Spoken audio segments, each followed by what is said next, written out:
क्योंकि straight of Hormuz को लेकर और उसकी नाकेबंदी को लेकर भी मनीष अलग अलग रिपोर्ट्स आ चुकी हैं, जहां एक और खबर है सेंटकॉम ने अब अपनी कैसे ताकत लगाई है और ईरान से आने वाले सभी जहाजों की नाकेबंदी को लेकर यह खबर है। सेंटकॉम ने युद्धपोतों की संख्या को बढ़ा भी दिया है और 89 कमर्शियल जहाजों के रूट भी बदले गए हैं। हालांकि इस रूट को देखते हुए मनीष जो इंफॉर्मेशन आई है उस पर एक सवाल उस लाल सागर को लेकर भी अभी भी करना चाहती थी मनीष मैं आपसे, क्योंकि अगर वो रूट इफेक्ट होता है तो जाहिर सी बात है सिचुएशन और ज्यादा एस्केलेट हो सकती है। हालांकि अब फिलहाल हॉर्मूज पूरी तरह से बंद, क्या अमेरिकी कब्जा होगा, ये इस वक्त एक और बड़ा सवाल, जहां हॉर्मूज में अमेरिकी तैनाती की इंफॉर्मेशन, 15 युद्धपोत, 15 फाइटर जेट, 2 पनडुब्बी, 16 destroyer, 2 mine sweeper, 3 compact ship. वहीं नाकेबंदी की स्थिति जो है उसके मुताबिक अमेरिकी युद्धपोतों के जरिए हॉर्मूज ब्लॉक हो चुका है। सेंटकॉम की 24 घंटे निगरानी है, समुद्र के 35 किलोमीटर के दायरे में युद्धपोतों की तैनाती है, जहाजों को यूएस की इजाजत लेने की जरूरत है, यही रिपोर्ट में दावा भी किया गया। लेकिन अमेरिकी संसद से डोनाल्ड ट्रंप को एक झटका, बड़ी खबर, ट्रंप ईरान के खिलाफ बड़ा मोर्चा नहीं खोल सकेंगे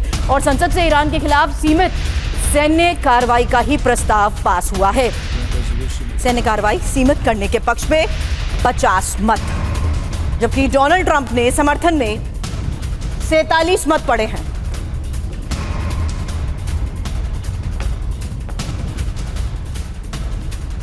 तो ट्रंप के इरादों पर अमेरिकी संसद से लगाम, खबर क्या है, जहां ईरान के खिलाफ बहुत बड़ी जंग नहीं छेड़ सकेंगे डोनाल्ड ट्रंप। एक तरफ सैन्य तैनाती, सैन्य तैयारी, वहीं ईरान के खिलाफ बहुत बड़ी जंग ट्रंप नहीं छेड़ सकेंगे।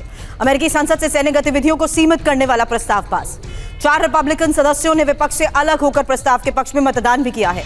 डेमोक्रेट जॉन फेजमैन ने विपक्ष से अलग होकर प्रस्ताव के खिलाफ मतदान किया और यह पहली बार है जब ईरान के खिलाफ युद्ध शक्ति प्रस्ताव सीनेट से पारित हुआ है।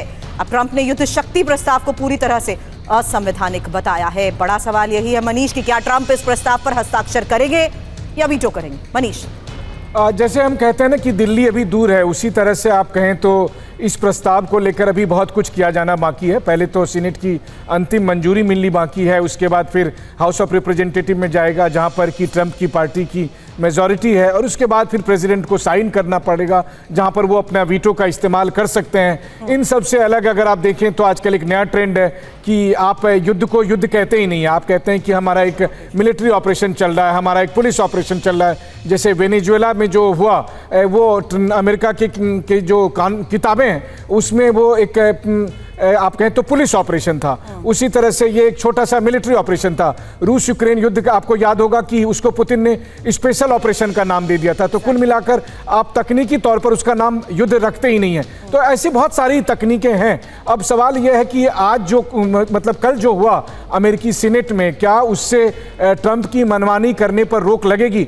मुझे व्यवहारिक तौर पर तो नहीं लगता है कि ट्रंप इससे कहीं रुकेंगे, लेकिन हाँ, एक संदेश है कि अमेरिका में एक बड़ा तबका, राजनीतिक तबका, खास करके डेमोक्रेट, नहीं चाहते हैं कि ईरान के साथ अमेरिका सीधे सीधे जंग करे। लेकिन फिर आप वहीं देखिए कि उसी अमेरिका में एक केंटुकी राज्य है जहां पर कि ट्रंप के सपोर्टर उम्मीदवार को प्राइमरी में भारी जीत हुई है, और जिसको पॉलिटिकली इस रूप में देखा जा रहा है कि जो ट्रंप के रिपब्लिकन सपोर्टर हैं वो आज भी ईरान युद्ध के बाद भी ट्रंप के पीछे खड़े हैं। तो ट्रंप इससे काफी उत्साहित भी होंगे। आज एक और बड़ी खबर है, अमेरिकी थिंक टैंक कांग्रेसनल रिसर्च की ये रिपोर्ट है। अमेरिका के 34 फाइटर जेट्स, ड्रोन तबाह हुए।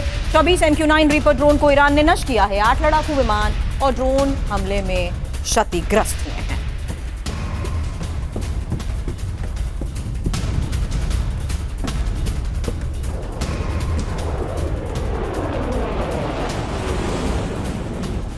तो फिलहाल ईरान से युद्ध में यूएस को नुकसान, अमेरिका के 34 फाइटर जेट्स, ड्रोन तबाह, 24 MQ-9 रीपर ड्रोन को ईरान ने नष्ट किया। 8 लड़ाकू विमान और ड्रोन हमले में क्षतिग्रस्त हुए हैं। विमान ड्रोन जो तबाह हुए हैं उसके बारे में जानकारी, जहां 24 MQ-9 reaper, 4 F-15E strike eagles और 2 KC-135 हवाई टैंकर, जबकि 2 स्पेशल ऑपरेशंस विमान, एक A-10 थंडरबोल्ट 2 और एक MQ-4C टाइटन। विमान ड्रोन जो क्षतिग्रस्त हुए हैं, 5 KC-135 हवाई टैंकर, एक F-35A लाइटनिंग 2 और एक E-3 सेंट्री एवॉक्स, जबकि एक HH-60W जॉली ग्रीन 2 हेलीकॉप्टर। अब खबर बढ़ते हैं आगे, बात करते हैं बीजिंग में पुतिन शी जिनपिंग द्विपक्षीय मुलाकात की। बड़ी खबर यह है कि द्विपक्षीय बैठक के बाद पुतिन जिनपिंग का संयुक्त बयान, साझेदारी, रणनीतिक सहयोग बढ़ाने पर सहमति। दोनों देश आपसी सहयोग बढ़ाने पर जोर देंगे। रूस चीन को सस्ती और स्वच्छ ऊर्जा देगा। रूस और चीन शुरू करेंगे संयुक्त परियोजनाएं।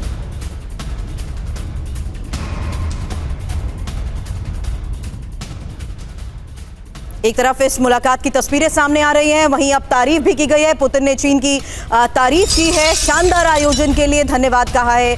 रूस चीन के संबंध और मजबूत होंगे, पुतिन का बयान। चीन और रूस की स्वतंत्र अंतर्राष्ट्रीय नीति।